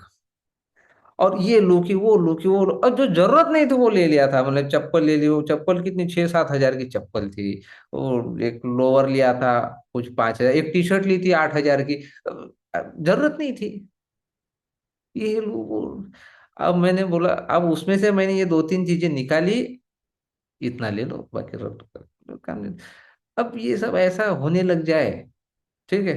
फिर उन्होंने क्या किया था, ये एप्पल के आईपैड करके आते हैं, माने जैसा ये मैकबुक, बिलासपुर का होगा तो बुरा मत मानना, मैं बुरा नहीं बोल रहा हूँ, मैं बता रहा हूँ मेरा, मतलब मेरी तरफ से बता रहा हूँ। उन्होंने दो तीन आईपैड थे, आप रख लो बोले, एक नए थे वो सिर्फ। हालांकि मैंने मना कर दिया कि जो है उतना ही मेरे को संभालने नहीं हो रहा है तो, और कहाँ बोझ लेके कहाँ जाएंगे। तो ये सब जो होने लगता है, दिखने लगता है, तो क्या है, फिर मोह हो जाता है, जीवन में आराम बड़ा अच्छा लगने लग जाता है। तो वो नुकसान है, मोह। या किसी घर में अगर ठीक से व्यवस्था नहीं हो रही है, कहीं कहीं कष्ट होता है, तो उस व्यक्ति से द्वेष भी हो सकता है। दोनों है, राग और द्वेष दोनों घातक है। इसलिए बचने से अच्छा है, उससे बचने ही अच्छा है, रहने से अच्छा उससे बचे। पहले तो अपेक्षा ही नहीं रखना, क्या ऐसी व्यवस्था लगेगी, वो अपेक्षा ही नहीं रखना, निरपेक्ष जाओ। ये दिमाग में रखना, अपने को क्या है, 2-4 दिन रहना है, निकल जाना है। नहीं कुछ कम ज्यादा ये तो ध्यान नहीं देना चाहिए। तो ऐसा ये है, नीति में है साधु संतों की, इसलिए वो चलते रहते, जाते रहते हैं। एक जगह रुकने से वो ये होता है, क्योंकि फिर उतना ज्ञान में फिर जब मजबूत हो जाते हैं, फिर ये सब बाहरी व्यवस्था भीतरी अवस्था पे उतना असर डालती नहीं। बाद में कुछ होता है, फिर कितना भी सुख या सुविधा सब मिले, सब जानते, फिर पक्का हो जाता है ना अंदर से कि नहीं भाई वो, नहीं तो भी क्या है, शरीर जलाने वाले कौन सा ऐसा है। उसमें उतना रस नहीं रहता बाद में वो, ठीक है। पर तब तक तो आदमी ने निरंतर बहते रहना चाहिए। और जितने ज्यादा लोगों के संपर्क में आते हैं, उतना अनुभव भी बढ़ता है, यात्रा से बहुत सीखने के लिए मिलता है, अलग अलग परिस्थिति में। और गुरु की, ईश्वर की अनुभूति भी यात्रा से ही होती है, कि जहाँ कुछ नहीं है वहां सुविधा हो रही है। जंगल में भी गर्मा गर्म खीर, खीर पूरी कोई खिला रहा है, क्या चाहिए और। वो अनुभव आता है, अनुभूति होती है। इसलिए और लोगों को लाभ भी होता है, हमने जो सीखा है, हमने जो पाया है, हमारा जो अपना अनुभव है, वो अगर शेयर नहीं करेंगे, फिर वो तो ऐसा कोई डॉक्टर है, कर लिया पूरी डॉक्टरी सीख ली और वो पेशेंट का इलाज ही नहीं करे, तो वो तो माने पाप है वो। विद्या ली तो उसका उपयोग तो करना चाहिए। तो ऐसे ही है, हमने जो सीखा, जो अनुभव आया, वो लोगों तक पहुंचाना, उनको भी अनुभव तक, बाद में उनके भाग्य की बात है, लेकिन उनको प्रेरणा तो दे सकते हैं, आशीर्वाद दे सकते हैं। इसलिए साधु लोग चलते रहते। स्वामी जी कभी द्वारकाधीश मंदिर का महत्व बताइए, बताएंगे। मेनोपॉज होने पर चेहरे पर बाल आते हैं, क्या उपाय करें स्वामी जी? ऐसा कुछ नहीं, वो हार्मोनल इम्बैलेंस की वजह से होता है, उससे उसका क्या ही संबंध रहेगा। इसलिए आप लोग मेथी के लड्डू और चूना ये खाते रहिए, और नियम पालन करते रहिए। महीने के वो 5 दिनों में रेस्ट करना चाहिए, अग्नि के पास नहीं जाना चाहिए। जय गुरुदेव स्वामी जी, संध्या में अगर एक आध बार दिन में टाइम का प्रॉब्लम हो तो मॉर्निंग में ही 3 बार जप किया तो चलता है क्या? तो चलता है ना। टाइम ने तो दोपहर का शाम का भोजन नाश्ते में ही खा लेना, क्या है झंझट। नहीं, उसके लिए बराबर टाइम निकालोगे आप। त्रिकाल भोजन ऐसा है, इस पे मैं नहीं आपको कुछ ये कर सकता। टाइम नहीं, ये मत बोलिए, टाइम निकलता है, निकालना पड़ेगा। क्यों? मेरे को बोलने का ये अधिकार है, मैं निकालता हूँ, मैं निकालता हूँ। मैं पहले संध्या करूंगा, फिर भोजन करूंगा। नहीं मिला भोजन, खत्म हो गया, मेरे को वो चलता है। कोई कंप्लेंट नहीं करूंगा मैं, मेरे को गुस्सा भी नहीं होगा, नहीं तो नहीं, शाम को खाएंगे। पहले संध्या, फिर चाहे दो ही क्यों ना बच जाए। अब कई बार होता है हम कोर्स वोर्स लेते हैं तो दोपहर का सेशन कितने बजे छूटेगा कोई भरोसा नहीं, लास्ट दिन कभी उस दिन तक लेट भी हो जाता है। पर हमारा नियम है, वो हमने लग रख दिया कि नहीं संध्या करना पड़ेगा। कितने लगता है दोपहर की संध्या को? 15 मिनट, 20 मिनट। कितना आप महत्व देते हैं किस चीज को, वह चीज उतना ही आपको विशेष लाभ देगी। इसलिए अन्य लोगों से जैसे सांत्वना वाले उत्तर मेरे से तो आपने अपेक्षा नहीं करना। स्वामी जी, कॉन्स्टिपेशन के क्या करना चाहिए? दवाई लेना चाहिए। स्वामी जी, मार्शियस आश्रम मध्ये ॲडव्हान्स कोर्ससाठी या, ऑर्गेनाइज कीजिए, आएंगे। ठीक है। अभी यहाँ पे है, मरकल पुणे आश्रम में है, ये 8 तारीख से कोर्स, अभी जनवरी में। जय गुरुदेव। स्वामी जी, संध्या वंदन के मंत्रों का हिंदी में अर्थ समझाते तो और श्रद्धा बनती। जरूरत नहीं है ना, कोई जरूरत नहीं, संध्या करो। श्रद्धा, श्रद्धा से नहीं करना, संध्या से करेंगे भी तो भी लाभ है। समझ रहे? अपने आप श्रद्धा आ जाएगी, आप करो कुछ दिन, त्रिकाल संध्या करो, महीने भर देखो, अद्भुत हो जाएगा जीवन। मैं बता रहा हूँ आपको, उसके जैसा साधन और कुछ है ही नहीं। दावे के साथ बोल रहा हूँ मैं, मेरे को कोई नकार के दिखाए सामने आके, किसी भी शास्त्र का आधार लेने के लिए मैं चैलेंज करता हूँ कि संध्या से बढ़कर और कोई साधन है क्या? मुझे बताए कोई आके। नहीं है, पूरी दुनिया में नहीं है। जितने भी महात्मा हुए आज तक, उन्होंने संध्या को ही सर्वश्रेष्ठ बोला है। कितने भी बड़े महात्मा हुए होंगे, संध्या ही विशेष है। जब श्री राम करते हैं, श्री कृष्ण करते थे, तो उनसे बढ़कर तो मुझे तो नहीं लगता कोई होंगे। आपको लगता है अपने आप के बारे में श्री कृष्ण राम क्या ही है, हम विशेष, तो फिर ठीक है, फिर आप मत करिए, आपकी छूट है। उनके लेवल का भी मानते होंगे तो भी संध्या करना चाहिए। उनके नीचे तो ठीक है, लेवल का भी मानते हो, उनके ऊपर का मानते हो तो फिर ठीक है, कोई आप छूट है फिर पूरी। जय गुरुदेव स्वामी जी, हो गया कोर्स घेर। माँ जगदम्बा के दर्शन के लिए क्या करे? क्या त्रिकाल संध्या पर्याप्त है? तड़प, अंदर से तड़प ही चाहिए। स्वामी जी, संध्या वंदन तंत्रोक्त रात्रि सुक्त माता एक, सप्तशती में, सप्तशती में उसका छोटा सा है पाठ, कठिन है थोड़ा, छोटा सा है, पाठ करना चाहिए। ऐसे तंत्रोक्त देवी सूक्त में दोष है, 3-3 मिनट लगते हैं, बहुत अद्भुत परिवर्तन लाते, सब दे देते। ऐसे देवी का तो शॉर्टकट में सब हो जाता है। स्वामी जी, संध्या वंदन कब शुरू कर सकते हैं? जनेऊ कब पहन सकती हूँ? संध्या से सत्व बढ़ता है क्या? हाँ, सब बढ़ता है संध्या से। कब शुरू कर सकते हैं? उपनयन करने के बाद। उपनयन संस्कार कीजिए। नाम जब क्या दिन भर हमारा काम करते वक्त भी कर सकते हैं? हाँ, करना ही चाहिए, 24/7। Same with my son, school principal and teachers test my son in the same. क्या बोलते हैं पता नहीं, आपने पूरा नहीं लिखा। Thank you Swami ji, thank you so much, thank you very much for the wonderful session. Swami ji, my gall bladder has been removed, can I take चूना? हाँ, प्लीज।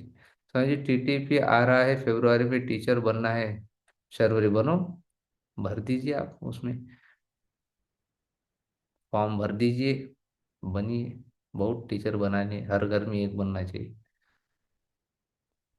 स्वामी जी, 1988 से एओएल में है लेकिन टीटीपी नहीं कर पाया, बड़ा हो गया अब। कोई बात नहीं, कोई बात नहीं, कोई नुकसान भी नहीं है।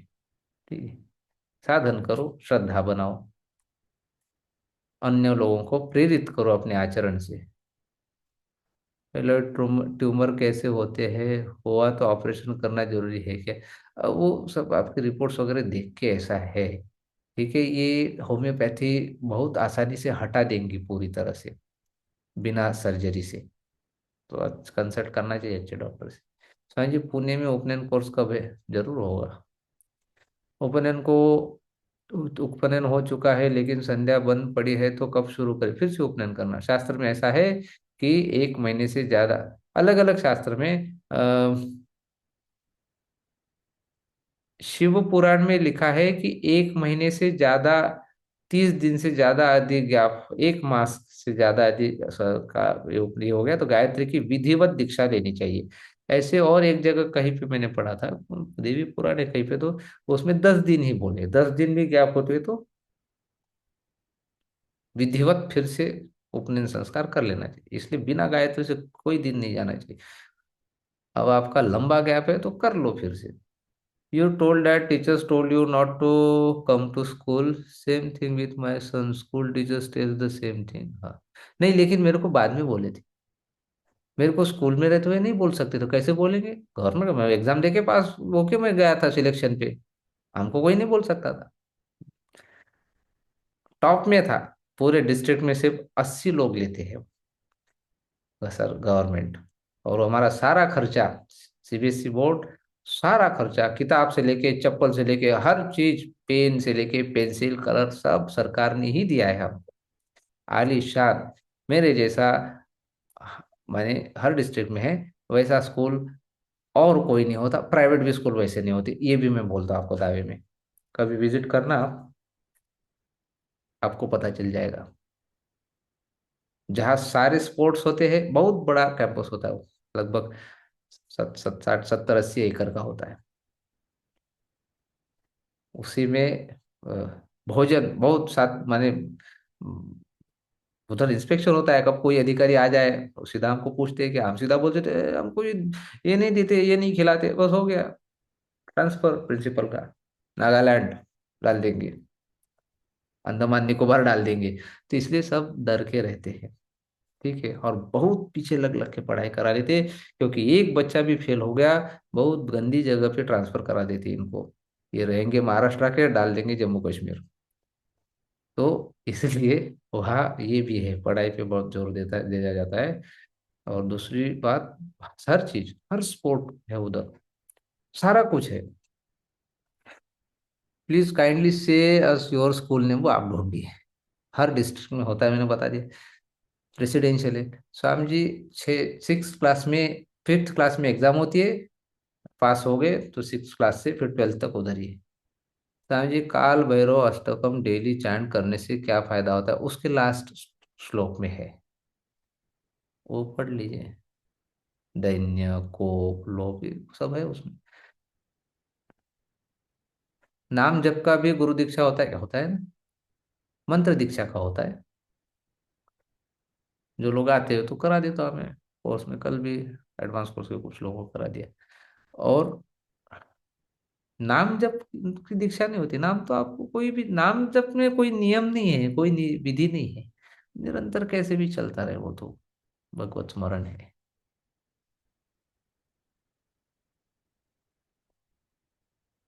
हो गया बहुत। नहीं, साहब जी पेट पर छोटे छोटे दाने हो जाते हैं, मेरे बेटे को क्या करे? डॉक्टर को दिखाइए, कुछ तो कमी है खून में। वो चेक करना है, दाने मतलब कौन से होते, वो ऐसा नहीं बोल सकते उसका, वो टेस्ट करके ही वो होगा। मैं सिर्फ गायत्री चैंटिंग करती हूँ, संध्या वंदन नहीं होता। मैं सिर्फ भोजन करती हूँ, पानी नहीं पीना होता। नहीं, ऐसा नहीं चलेगा। दिया है विधि, करना चाहिए। अब आपको चावल खाना है तो पकाना पड़ता है उसको, धो के पानी डालो, बर्तन में रखो, उबालो, फिर खाओ। मेरे से नहीं होता वो, मैं तो चावल खा लेती, डब्बे से निकालो खा लो मुट्ठी भर, ऐसा नहीं होता ना। नाम जप का भी गुरु दीक्षा, ये हो गया स्वामी जी, ये भी हो गया।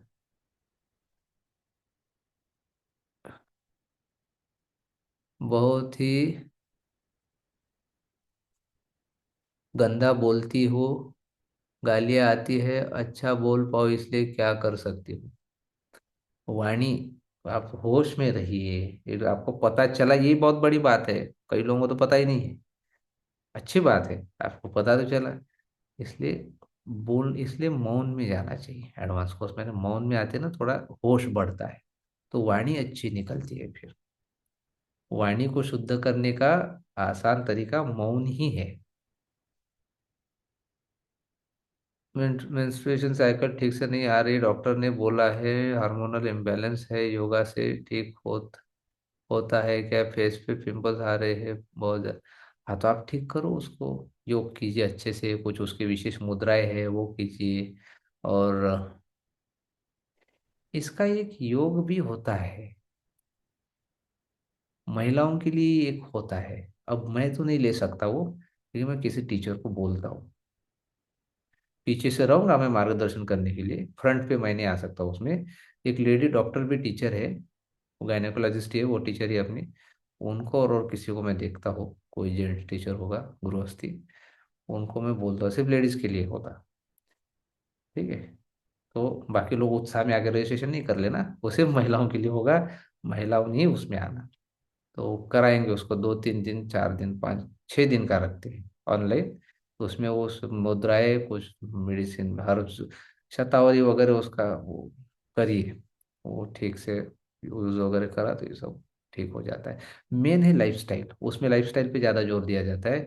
ये जितनी भी पीसीओडी पीसीओएस वगैरह, ये जितने भी आप महिलाओं में प्रॉब्लम देख रही है, ये सारे, जहाँ तक मैं जानता हूँ, ये सब लाइफस्टाइल की वजह से है, लाइफस्टाइल डिसऑर्डर्स। उसको हमको ठीक करना पड़ेगा, लाइफस्टाइल ठीक हो जाए। तो वो मैं आपको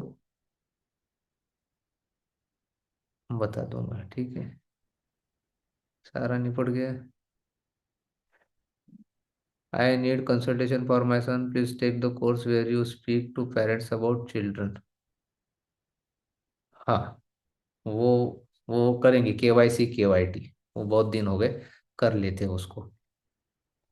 मेंस्ट्रुअल हाइजीन कोर्स, अच्छा ये डॉक्टर नेहा कोई है वो, मेंस्ट्रुअल हाइजीन कोर्स वो अलग है।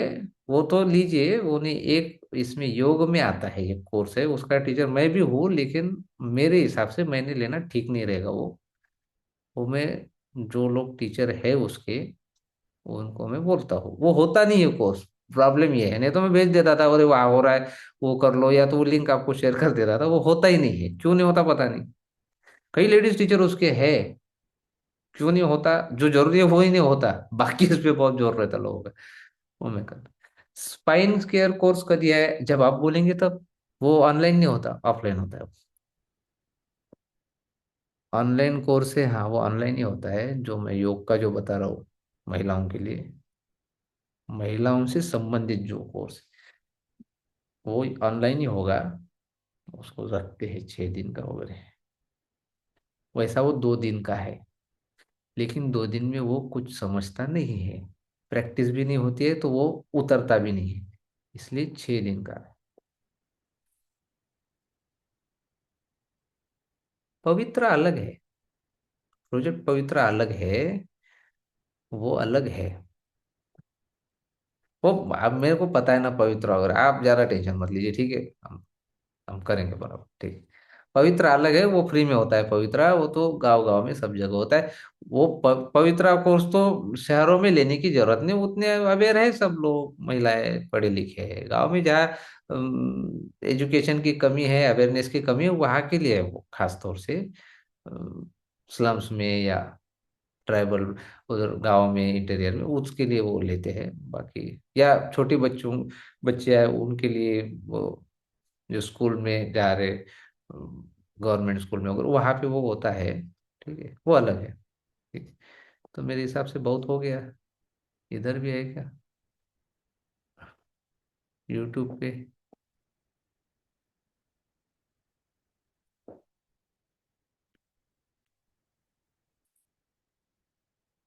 छोड़ो, यूट्यूब का कल देख लेंगे। कल आपको बता दूं, मैंने वो फेसबुक पे डाला है वैसे, यहाँ एक तेलंग स्वामी जी करके हुए हैं।